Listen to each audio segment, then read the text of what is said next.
Welcome back to the Red Dirt Riviera of Payne County, America, U.S. of A.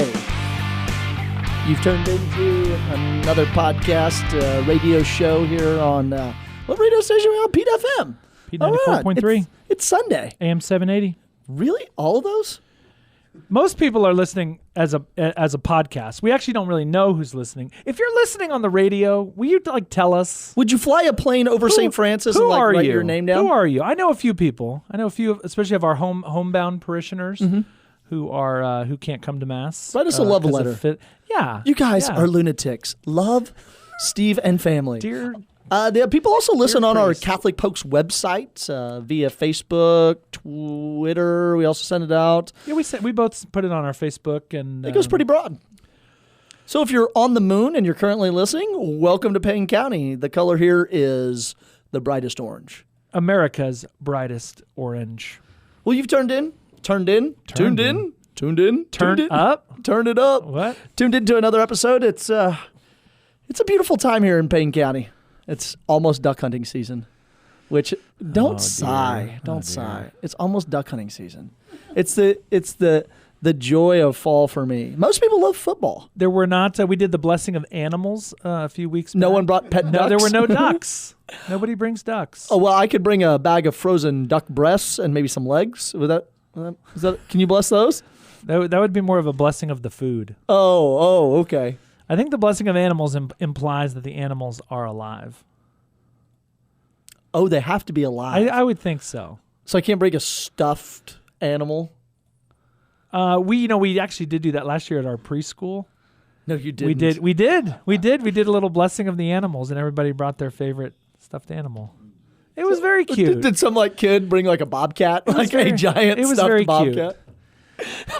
And then I told them in no uncertain terms that animals don't go to heaven, and it was a great day. It was a great day. Hey, you can't say that because the Wagner children listen to this. I'm just kidding. And if they hear that, they may schism. I'm a priest, and I try to tell the truth. All right, that's not why we're here. Okay, at some point in time, we're going to have to do a show on that. This episode just got derailed. Maybe we should. Well, it's been exciting, probably month and a half here in Payne County with, the beginning of school year and then this thing. What thing? Our new rectory. Oh, yes. Since I've been in Payne County, so I've been here, let's say, a lot longer than you. I've been here a year and a half longer than me. Which is a lot longer in dog years. That's almost twice If I owned as a long. dog, it would be dog years, a lot longer. So anyway, I've lived in this is my fourth residence. I lived at the rectory in the Oh, you lived at St. John's, yeah. I lived at St. John's in the rectory, and people ringing the doorbell constantly forced me to find a Why were they ringing the doorbell? There's a doorbell on the rectory. But why? What did they want? They want to talk. And they know where I am. They see my car outside. I'm trapped. These people. I know. It's like wanting to talk. Seeking spiritual guidance. At all hours. Shame on you. I know.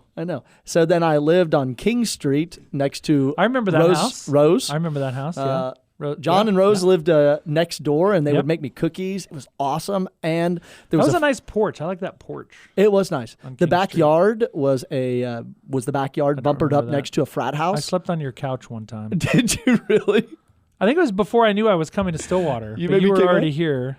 I think I came for a basketball game. Oh, that's right. And Father Lawrence was here at the time. There was a reason why, because that was a 3-bedroom house. And it had to be full in order for you to sleep on the couch. Maybe. Oh. Yeah. So there was that house, which on one night, the guys, an unnamed fraternity directly behind me, set the couch on fire. So they thought it would be a good idea sometime at night to light it on fire, and the fire department got called and showed up. So then we lived on Walnut.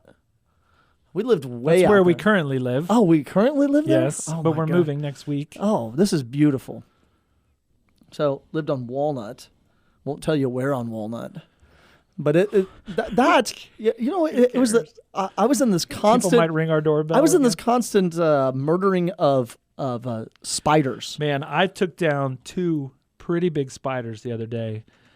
With my running shoes. Confession. In all truth, I did it with your shoes. I saw one of my shoes tipped over, and I had a feeling you were. Well, your shoes were on the porch, and the spiders were on the porch. So you didn't use and your they were own on foot? They were on the wall. The spiders were on the wall. Didn't you take karate growing up?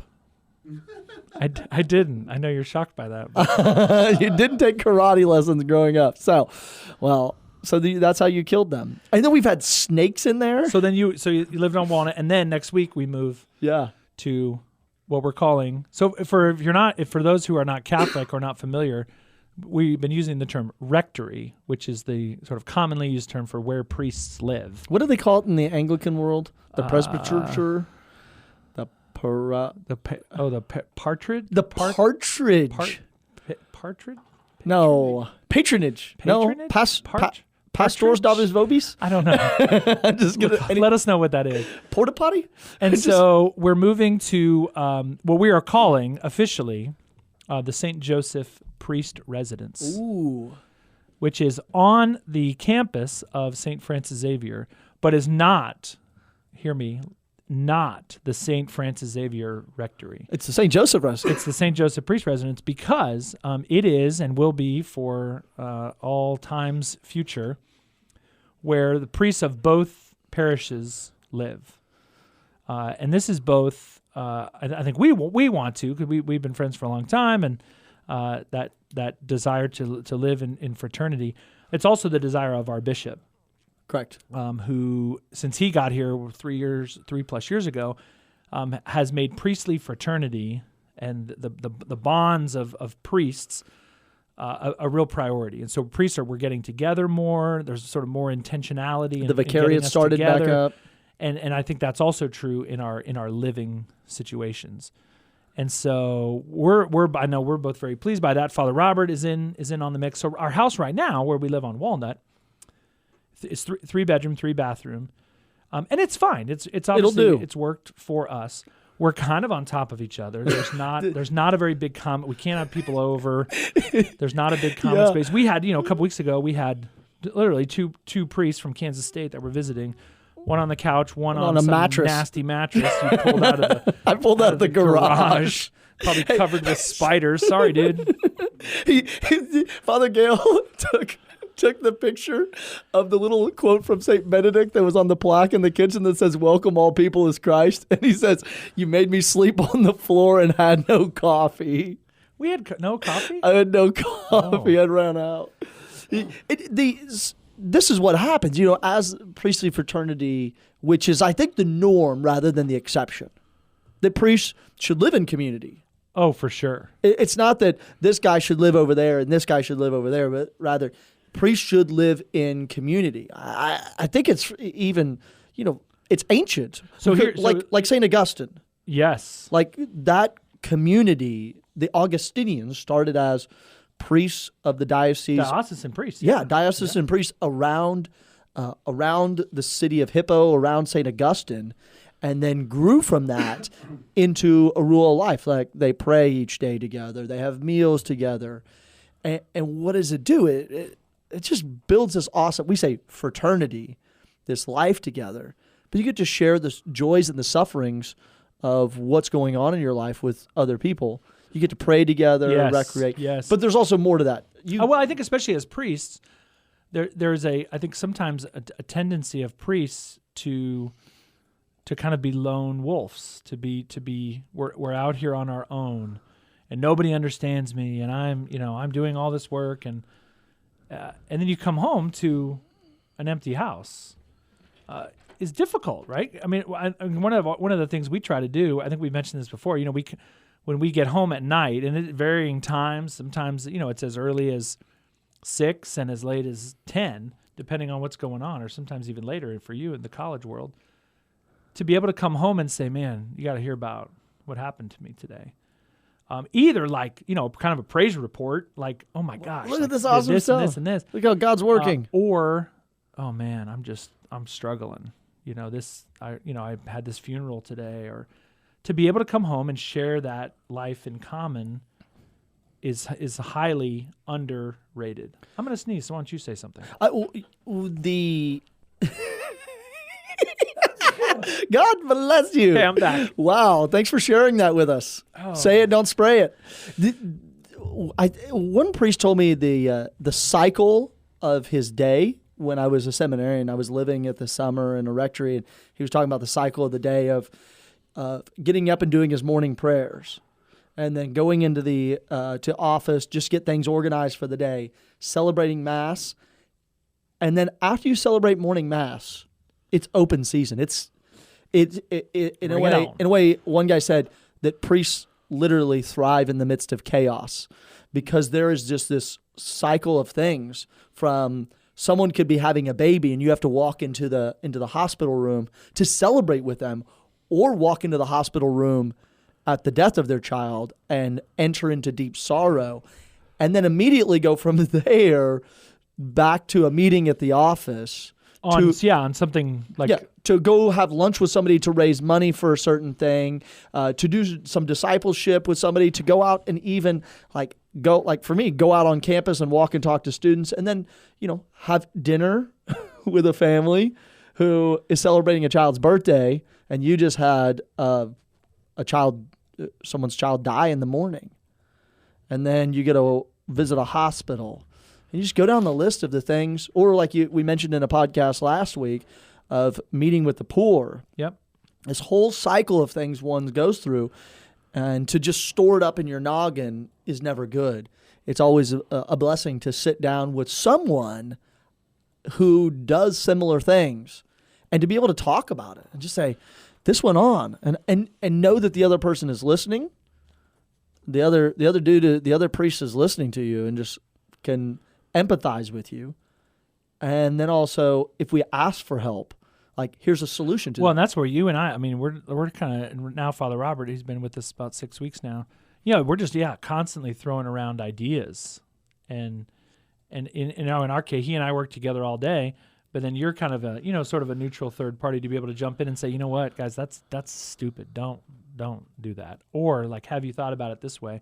And out of that comes, these great ideas. So a couple things that the church says. So some people have said, why do you need to live together? Because it actually has not been, and we're not being critical, but it's not been the historical reality here in Stillwater that the priests have not lived together in a while. And so part of you moving here, me moving here, us knowing each other already, but also our bishop's desire, and that is that we be in the same house, to create a real fraternity, a real community where we are praying together, eating together, sharing life together. Even though we're in two different parishes, your mission is my mission, and my mission is your mission, and we overlap a lot. We try to help each other out. So anyway, the church has a number of things. So just a couple quick ones. Pope Pius XII. I'm reading this from this wonderful article on priestly common life. Recommended the common life, particularly for younger priests of the same parish, and even priests of nearby parishes. He saw many great advantages, such as nourishing charity, zeal, detachment, and safeguarding priestly chastity. How about that? Whoa. It aids in promoting intellectual and spiritual life, aiding ministry, and fighting loneliness, and it expects that priests will share their goods and help other priests in need. So there it is. This is Pastoral Dabo Vobis, a wonderful document from John Paul II, commends common life not only as an advantage for the apostolate, our parish work, but as an example of charity and unity. And that's where I think, especially for you and me, we're trying to, we're sort of divided in that you have all the college students and I have everybody else.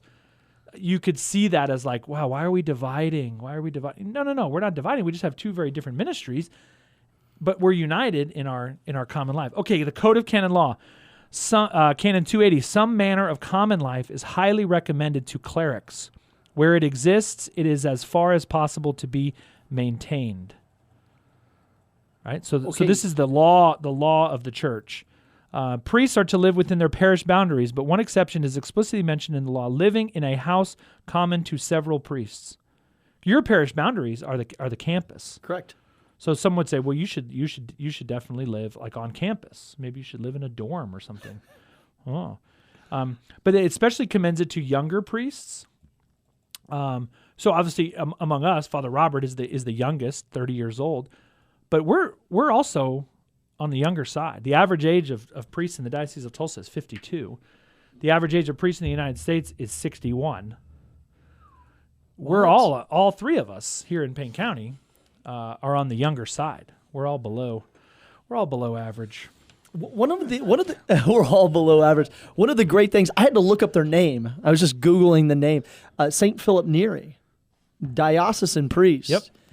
Who then started the Oratorians. I was like, the Nerians, the Filipinos, but the Oratorians. And the reasons why they give for starting this community of Oratorians, and this is the 1500s in Rome, is actually the salvation of each other's souls. Yep. The help is the salvation of each other's souls. And when you live in community life, you can help each other along that way to serve your brother priest, and to help them become of greater perfection.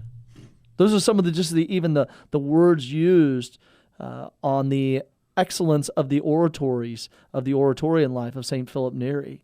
And so when he introduced this idea, it was kind of confusing, I think, to people, because even in Rome, it was like, certain religious communities do that.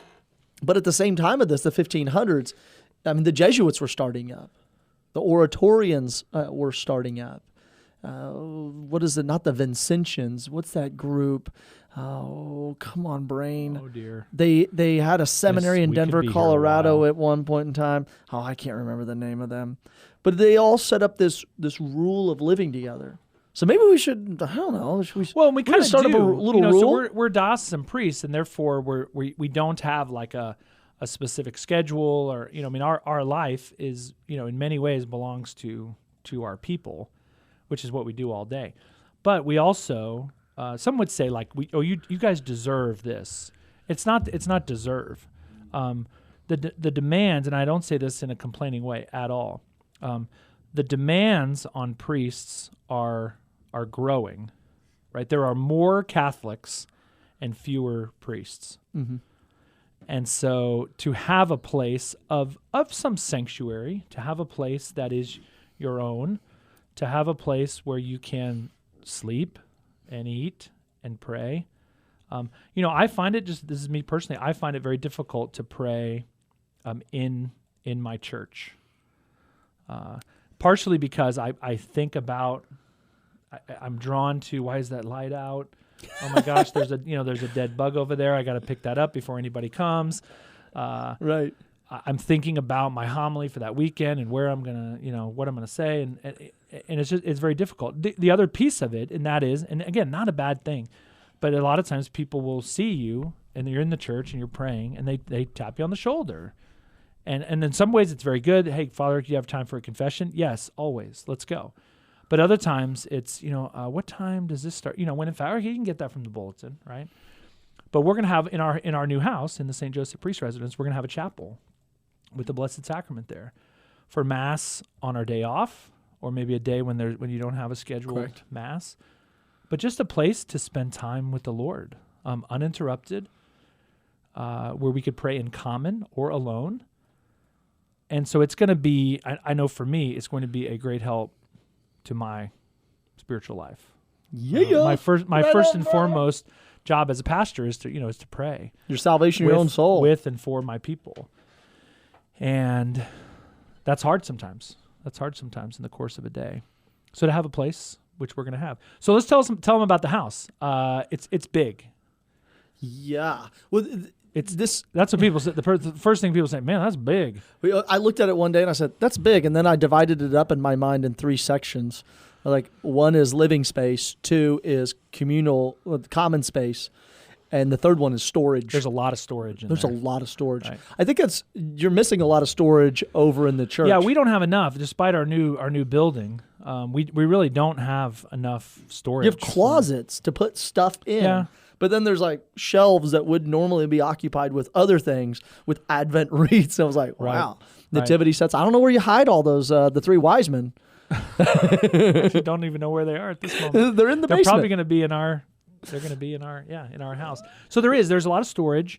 And then there's a space, each individual priest. I like to tell people, think of it as like an apartment building.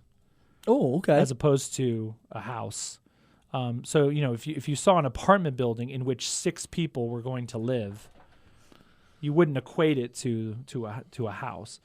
So each of us will have a bedroom and a sitting room and a bathroom and a closet. So when you say like, wow, why do the priest need such? That's the space I'm going to be living in. You're going to be living in. It's not that big of a space. Yeah. It's a bedroom and a sitting room with a desk and a chair and a bathroom. Should guys have their own bathroom? I think so. Well, actually, the bishop told us when we found that our current rectory, he said every guy must have his own bathroom. Right. So you can see that as a luxury, or and maybe it is. I don't. I mean, I would see it as something good for the guy. Right. Then there's this awesome community space. Yeah. Of a living room, a dining room, and we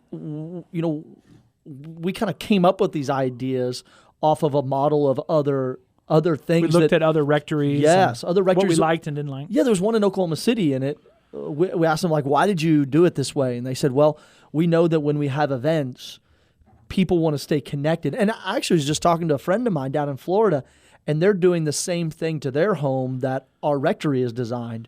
They're knocking out all the walls to open up the living room space, the kitchen, the dining room, so you can like talk to people as like when you have events over. And so, just this past week, we mentioned at the K-State game, there were 5 priests in the 3-bedroom rectory, which didn't permit anybody else to, like, if you want to like go out on the back patio to pray. In our current rectory, you would have to walk through people sleeping on the floor. Yeah. Like you want to get up and have breakfast. Yep. On Saturday morning, I was like, dang, O'Brien's going to get up and have breakfast. And Hammerschmidt. I'm going to trip over a mattress laying on the floor. I've never met. Yeah, a priest you've never met. So this nice big space is for us to have our vicariate over, the 12 priests in our vicariate. That stretches from Oklahoma, from the west side of Tulsa all the way to Stillwater to bring them in. And even other priests have said, I can't wait to come out there because I just need to get out of Tulsa. A guy wherever they are. Yeah, a guy came out. We do that all the time. We say, exactly. I just for one day. I love you, Stillwater. I love you, Payne County. But I got to get out of here for a day. But what it does is when you leave where you are just for 24, 36 hours, it clears the mind. It like refreshes everything. You go on a little road trip, you eat someplace different, you talk to some friends that are in different towns, and it just changes the gears and it refreshes the soul, and you get to do something else and you get to take your mind off of it. So this guy and I, we went out and just like hit golf balls and chatted and just enjoyed life, and then he was like, wow, this was refreshing. Here's the other good thing will be room for certainly for other priests to come, but room for seminarians. Yeah, because right now we have 3 that came through OSU. With some Stillwater ties, yeah. Eston Blair, Matthew Tracy, and Michael Martin. Yep. 3 with Stillwater ties who come over and serve Mass at St. Francis because they were involved at St. John when there were adult parishioners there. So they know people from St. Francis. And so they go over to St. Francis. Actually, Michael Martin's candidacy was at St. Francis. So that we could get some seminarians to help with vocations, to help with the youth programs, to totus to us during the summertime, and also get them to bring their experiences from other places to Catholic charities to help serve the poor in Payne County. They will come. They will arrive. And so when you see it, our big house, think lots of storage, think apartment building, and think that we're growing. Oklahoma State is growing, Stillwater is growing, the church is growing, both St. John's and St. Francis Xavier, and so we're building this to grow. I think the other really exciting possibility is a retired priest that could come and live with us, and I don't know. There's no immediate plans of who that is or what that looks like. But that's also a big issue in our diocese, that retired priests oftentimes don't have a real clear plan or a path of where to live in their retirement when they're not associated with the parish. Yeah, Father Paul Scheller, who's a Benedictine monk, comes back to son of Stillwater, Barb and Denny Scheller. He comes back every 3 or 4 months because we want to make a connection between the monastery at Conception Abbey and OSU so that young men will understand what it's like to be a monk. Young women will learn about monastic life as well, because there are Benedictine women too. And so he's able to come back down, and he has to stay at his parents' house and celebrate Mass wherever. So now he'll have a place to... He has to stay with his parents? Oh, I know. They're the worst. Jeez. They're awesome. Denny Barba, please. I parents. didn't mean to say that. I didn't mean to say that. I love your food. And so it does. It provides a space for prayer, for fraternity. And again, this goes back, kind of a larger issue, but, you look at kind of the issues in the church over the last several years. A lot of priests get in trouble when they're just by themselves a lot. And this is true of not just a priest, this is true of people, right? Correct. You can fall into lots of crazy addictions and things. students come from their great homes, and they come to college and they just fall into all sorts of trouble. They're by themselves, Yeah. And that we talked about, like Catholic Charities. And priests and the can get lonely. Like it's the human side where a lot of times priests are put up on pedestals or we're sort of these great sort of spiritual beings, as if we're not human, as if we don't have the same kind of communal needs as other people, and when in fact we do. And so to find that brotherhood amongst priests is really it's very special, but it's also very necessary. Yeah, I love that. Like, no man is an island. No one's meant to just be all by themselves. And so this is to help each of us as priests of Payne County and the city of Stillwater, to help each of us for the salvation of our souls, to make sure we love the Lord Jesus more, and we're better equipped to serve the people of God each day. Yep. Because if we're not doing those two things, then we're lost ourselves. So we're gonna have a little for our people. We're gonna have a little open house. Is it gonna be fireworks? There will not be fireworks that I know of, but a little open house on October the 20th, that afternoon. And then we're going to move in on Monday the 21st. And then what's cool? The first full day we're in the house will be October 22nd, is the feast day of St. John Paul II. Stop. That's which awesome. We almost named the rectory after him. We were close. We were debating back and forth about what to call it. And ultimately, we decided on St. Joseph, because he's the universal patron of the church and of priests. And we could have gone John Vianney. We thought Damien of Molokai. Correct. Oh, there were so many great saints. My first rectory when I was all by myself was the Saint Cecilia. Why? I don't know. I had a picture of her, and so I said, "This is the house of Saint Cecilia." I like that. Yeah, and I put her up on the wall, and I put her over the altar, and it was the chapel of Saint Cecilia. So somebody asked me the other day, so that's where daily mass will be in the rectory? And I was like, no. No. I mean, so basically it's a private residence. It's not for, it's a kind of it's an invite only. I mean, we're going to have functions there, but it's Meals. not so for example, I would discourage people from just stopping by. We're readily available at all the other times. Knock. And I think the danger would be like you go to the office looking for me or Father Robert, and we're not there. Oh well, then they must be over at the rectory. I'll just go over there. Release the hounds. Yeah, don't do that. Don't do that. Yeah, I mean it's a private residence. Don't make me string out some barbed wire off that. So right now there's not a lot of landscaping, but a lot of that will be in. I think we'll be in time for the dedication. But we're very excited. It's a new era in priestly fraternity in Stillwater, Oklahoma. There's a lot of firsts. It's not slowing down. It's not. That is keeping the wheel turning. What is that, Jim Collins? Get the flywheel effect? The flywheel. That's Just right. get it going, and as it spins and and it keeps going. Keep right on going. I'm really excited about this. I think it is something that the church has always asked for priests living in community. It's natural for priests to live in community. It's going to help each of us with our ministry, the salvation of our souls. And then I think it would be good. It's going to be really good for the people of God. It's going to be really excellent for the people of God, because when you have joyful, holy priests who are helping each other become saints, that then And we can be generous. that then goes out to everybody the else. larger diocese. But anyway, St. Joseph Priest Residence. Pray for us. Pray for us, and we hope you have a great week, and come to Mass and confession. Have a great and awesome Sunday.